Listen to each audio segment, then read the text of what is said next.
knows a lot about the science stuff. Professor Dave explains.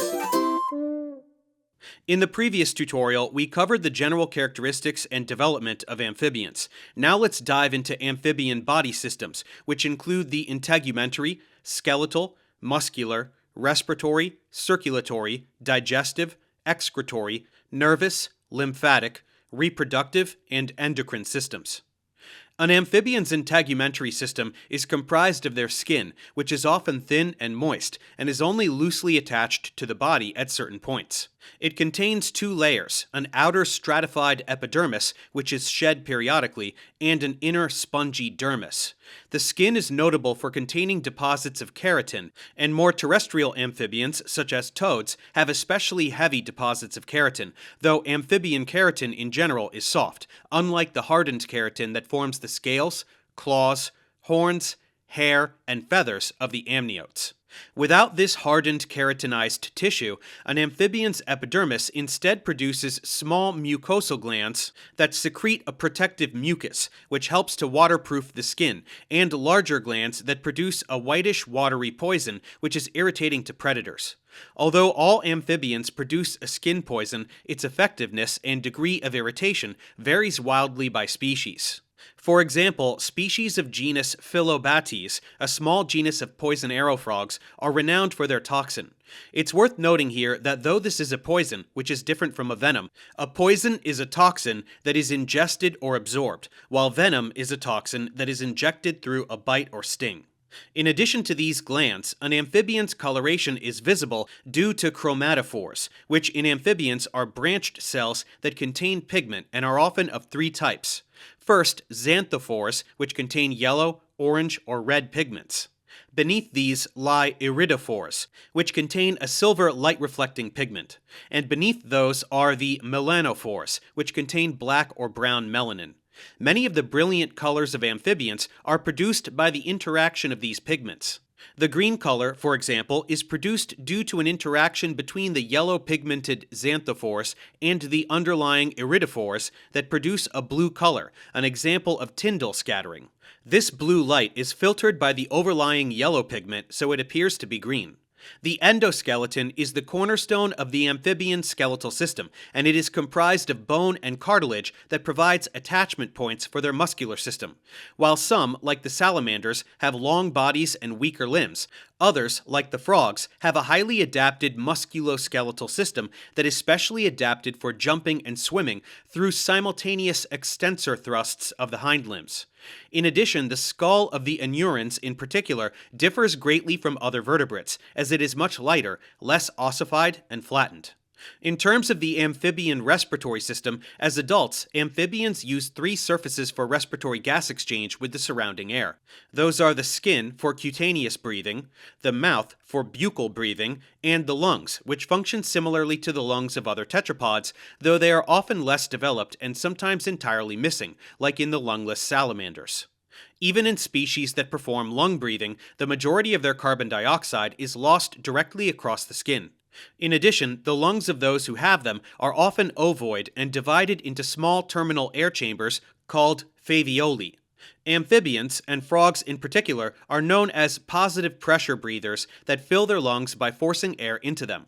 They do this by first lowering the floor of the mouth, then drawing air in through the nostrils and opening the glottis, and forcing air into the lungs by raising the floor of the mouth, then closing the glottis. They can then, with air stored in the lungs, rhythmically move the mouth cavity and thus participate in buccal breathing at the same time as they use their lungs and skin for enhanced gas exchange.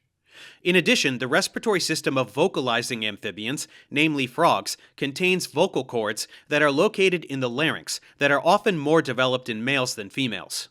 They produce sound by passing air back and forth over the cords between the lungs and a large pair of vocal sacs in the floor of the mouth that are also used by males as effective resonators to attract mates with unique sound patterns. Though frogs are without a doubt the loudest amphibians, there are some salamanders, such as the California giant salamander, which have vocal cords and can produce a barking sound, while caecilians have been recorded making a clicking sound underground. The amphibian circulatory system is a closed system of arteries and veins that connect to a vast network of capillaries, through which blood is pumped via the heart. Frog hearts have two separate atria and a single undivided ventricle. Blood entering the heart from the body via the systemic circuit first enters a large receiving chamber, the venous sinus, and then the right atrium. Meanwhile, the left atrium receives freshly oxygenated blood from the lungs and skin via the pulmonary circuit. These two atria then contract asynchronously, meaning at different times, and pump either oxygenated or deoxygenated blood into the ventricle. This means that although there is a single ventricle, the oxygenated and deoxygenated blood do not mix and is kept separate by the spiral valve, which divides the systemic and pulmonary flows. In terms of the digestive system, all extant adult amphibians are carnivorous. Most are opportunistic predators that will consume anything they can catch, and is small enough to swallow whole. Since most amphibians are rather small, this means they prey mainly upon insects, spiders, small annelids, snails, and other slow-moving invertebrates. However, some amphibians, like the American and African bullfrogs, can get to be quite large and have been seen preying upon snakes, lizards, rats, and even birds. Many of the most active predators snap at moving prey using their protrusible tongue that attaches at the front of their mouth and is free at the posterior end, which produces a sticky secretion that sticks to prey and pulls it into the mouth, where numerous tiny teeth serve to grasp the prey but not to chew. The prey is then passed whole, and usually living, into the esophagus and then stomach, where digestion begins. The remainder of the digestive tract is relatively short, but they do possess a pancreas, liver, and gallbladder. Their excretory system is comprised of two kidneys that serve to filter the blood. It's worth noting that the digestive system of larval forms is often quite different from adults. Frog tadpoles, for example, are often thought of as herbivorous and possess long spiraled digestive tracts. However, they will opportunistically feed on animal tissue if they can find it. The amphibian nervous system is essentially the same as all vertebrates in that they have a central brain, spinal cord, and nerves throughout the body. Though their brains are often regarded as simple, many species have been found to show associative learning, the ability to distinguish between high and low numbers, and have been widely regarded as sentient. They are also, contrary to old myths, capable of feeling pain, like any vertebrate, and potentially harbor a range of emotional states. The semi-terrestrial life of an amphibian marks a departure from the purely aquatic life of their ancestors, though their links are still apparent. For example, the pressure-sensitive lateral line system of fish does exist in amphibians, but only in their larval forms, and a few that are strictly aquatic as adults, like the axolotl, though it looks a bit different than in fish. In terms of sensory structures, vision is the primary sense in most amphibians, except the mostly blind caecilians. Many have large and dominant eyes that are kept moist by lacrimal glands. They often include a large lens and a retina that contains both rods and cones, a well-developed iris, and a nictitating membrane that can move across the lower eye surface.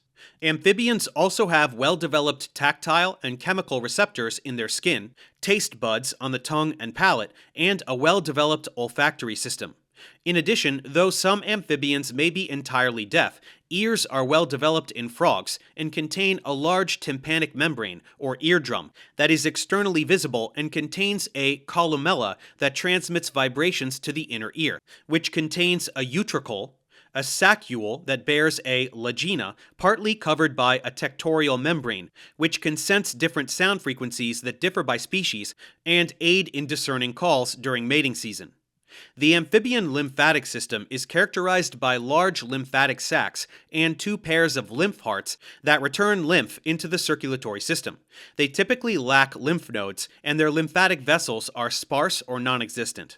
In addition, the spleen and the mucous membrane lining the gut and respiratory tract serve as important immune system components. Note that this is not the case for all amphibians, and the lymphatic system may be entirely absent in some families, though it always seems to be present in anurans. The amphibian reproductive system includes testes in males and ovaries in females. Reproduction is often external in frogs, but often internal in caudatins and caecilians. Reproduction often requires water and involves a metamorphic stage that is especially complex in anurans.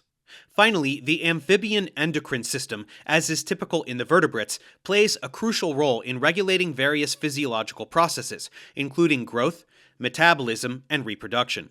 Key endocrine organs include the pituitary gland, thyroid gland, and adrenal glands. The pituitary gland produces hormones that stimulate the thyroid and adrenal glands, influencing metabolism and stress response. The thyroid gland regulates metabolism and development, while the adrenal glands produce corticosteroids, responding to stress. Additionally, the gonads, or testes and ovaries, release sex hormones essential for reproduction. That about wraps up our survey of body systems, but there's still lots to learn about amphibians, so let's move forward and examine their diversity next.